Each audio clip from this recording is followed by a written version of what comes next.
Ano, merong nag-wrong send sa akin na pera sa GCash. Alam ko kung magkano siya. 4,129. So, kiniklear din namin talaga siya.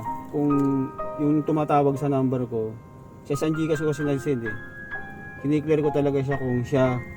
So, ayan. Kita mo yung amount. Yan, yun yung amount. 4,124 at 29. So, hininga namin siya ng valid ID. Hininga namin siya ng valid ID. Tsaka yung Ayan. details. Ito naman ang binigay niya sa amin. Yung una, yun yung sinin niya. Ayan. 4,129. Tapos, nagsindi siya ng ID. License pang sinin niya. Ayan. So, nagtugma naman ang pangalan. Proylan Bravo. Yan. Ang pangalan niya ni Ninalga Proylan Bravo. Pasalamat na lang siya tayong nasendan Tapos, niya kung sa iba. Sabi niya kasi, tinanong ko siya kung anong trabaho niya. Sa Plus Express po, rider ng parcel. Ayan. Ayan yung chat niya sa akin. So, sabi niya dito din sa number na to. Siyempre, yung klaro din namin.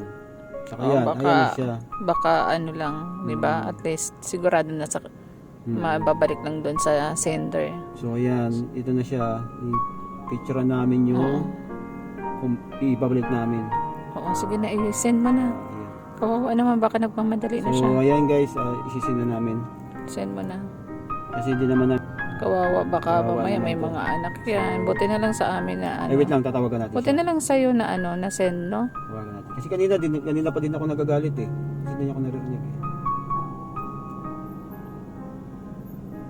Loudspeaker mo. A few moments later, a few inches later, 2 hours later, 1 eternity Malaki later. nga yan. Buti na lang eh. Kung ibang tao na eh. Boss! Saan ka? Sa Antipolo po, sir. Ngayon, saan ka? Sa Antipolo po. Tipolo, layo mo pa talaga. Naku, sa susunod Mabuti, mag-iingat sabi mo ka. na yan. Kasi kung sa iba yan, tiway ka.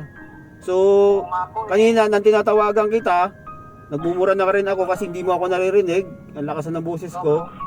So, ang plano ng asawa ko, i-block na yung number na yon.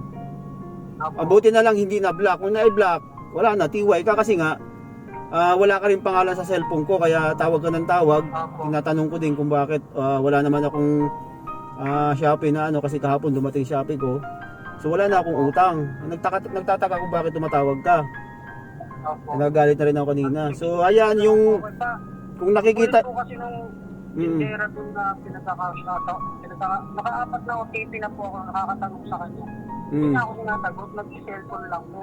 Tapos inabot na ako ng kasok ng oras. Kaya sa akin na send. So po, O sige, ganito na lang. Nag-send ako ng sticker ko, nagbablog ako, so ibablog kita o ano, pupost kita. opo. So yun, ipalo mo na lang yan. Makikita mo naman yan pagka pa-upload ko, ano. Salamat. So hindi ko pa nasisend, pinicturean ko lang. Tapos tinawagan kita para ma-clear namin na talagang ikaw. Binibilang ko nga po kasi yung pera na pang-release ko 25,000. Kasi alam mo naman, ang dami-daming ano ngayon eh. Ang dami-dami ngayong scammer eh. Salamat nga po. Oo, sige. O sige, sisend na namin to kasi may lakad pa din naman kami.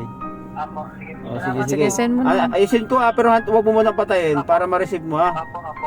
Apo. Ito. Screenshot mo. I-screenshot ko to para may ano rin ako. Baka mamaya habulin mo ako. Habulin mo ako yan. Para ano rin namin. Ayan, screenshot ko na. Tsaka nasin ko na. Tingnan mo na lang kung nandyan na. Pumasok na. Na po. Oh, sige. Ganun na lang. Ipalo mo na lang kami para alam mo naman na ano.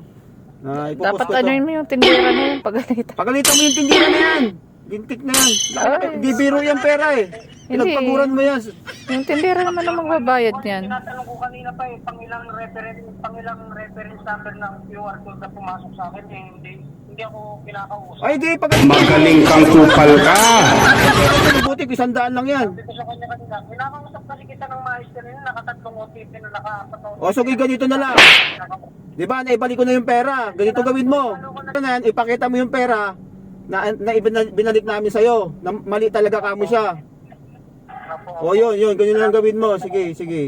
Sige na, Paano mo na lang kami. Okay. Ingat.